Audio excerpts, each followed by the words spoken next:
Nampak? Ni bukan air yang korang fikirkan. Ini adalah air tuak. Tuak kelapa kalau dekat Pantai Timur bersepah.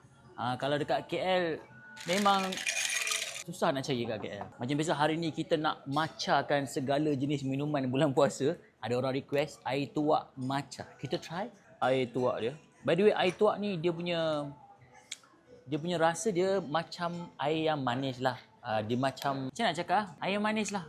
Air yang ditapai yang manis. Bila air manis ni biasanya aku teka kalau dengan powder Yuri Niko kita, dia memang akan rasa sedap. By the way, Cik Bana buka setiap hari. Dari berbuka 4.30 petang kita dah buka sampai pukul 1 tengah malam. Kalau korang nak datang Moreh, boleh datang Moreh.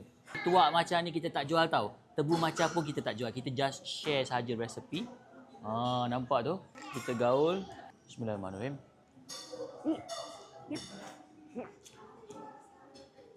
Rasa dia macam payau sikit. Bismillah. Okey, yang ni aku nasihatkan jangan try. Kalau korang nak cuba, kalau korang pening kepala, itu masalah korang. Combination dia tak berapa ngam. Manis, masam-masam, macam payau-payau sikit. Bila campur dengan pahit tu dia jadi pelik. Jangan cuba. Beli je lah air matcha strawberry macam biasa. Biasa dia dekat Cik Bana. Jumpa korang dekat Cik Bana nanti, okey?